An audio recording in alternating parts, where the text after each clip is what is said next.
Kevin Badgley with Missouri Department of Conservation. We're talking about deer season and firearms today. Yes, good morning. This weekend we had a successful firearms season. I just want to let everyone know that firearms season is continuing through the 20th of this month.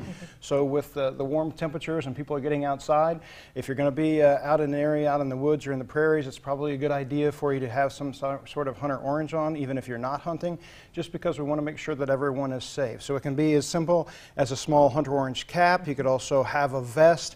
I would probably go with both of those if you're going to be in your own area. Also, landowners, if you're out working on your land out in the timber, it's always a good idea because nothing else in nature looks like hunter orange. Right. So it's good health insurance, as we say, to make sure that you do have a safe time outdoors. And most of the hunters that we have out there are very responsible. They also should be wearing hunter orange during firearm season, so you'd be able to see them if anyone are out in the same area as you. Right. It's worth it. Just, a couple bucks for something bright is worth not risking your life. Right, and it's going to be good weather, so there are going to be lots of people out there, and everyone should know exactly where there are boundaries on public land and things of that nature. But if you're going to be going out, I'd always check the regulations. If you have any questions, you can come by our office and get all of the season regulations and where to go and those kinds of things. Okay, and we were also going to talk a little bit about tree pruning today. Yeah, it's going to be good weather this weekend, and we're going to be out in one of Joplin's parks. We're going to be at Cunningham Park Saturday, and we're going to have our community forester out there, John Skinner, and he's going to be hosting an active tree pruning workshop there at the park itself. So it's coming up at 9 o'clock Saturday.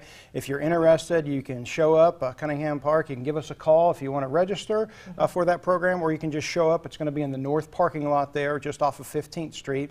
Bring your pruners and your bow saw if you have it. But he's basically going to be talking to you hands-on pruning, how to prune your trees at home. You're going to be actively being able to see pruning being done there at the park. And then also, this is a good time to be thinking about planning your landscaping in your own yard. And the Conservation Department, we have lots of great resources, both online and also at our office.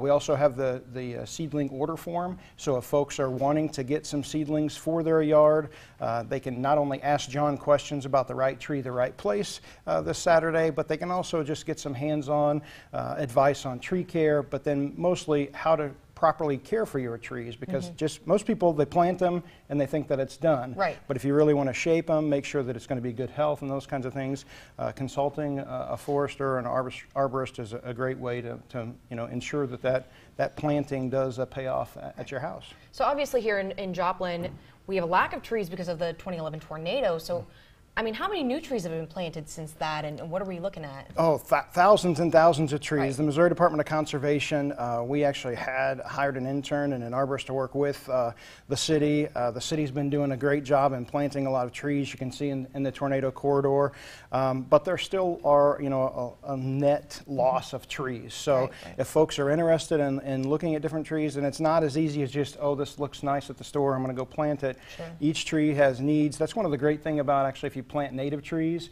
Not only will you put the right tree in the right place, it also provides a lot of economic benefits. Shade for your yard, it can be house cooling, it can also block wind. Also, if you put the right tree in the right place, you're not going to be out there watering all summer long unless in extreme drought conditions. And then also something else to think about whenever you're talking about trees is, is it going to be in an area where you mind there's a little bit of mess? And what I mean by mess, maybe some nuts on the ground or some berries on the sidewalk and things like that. So all of those things you can talk to John at this weekend. Again, that's going to be at the Cunningham Park coming up this weekend, this Saturday, 9 o'clock. You can give our office a call, 417-629-3423, and we'll give you all the details. All right, Kevin, thank you so much. I'm going to have to learn how to prune my own tree. I have a couple, and I don't know what to do with them, to be real honest. So Just keep I need alive, to come out and learn is the answer. Well,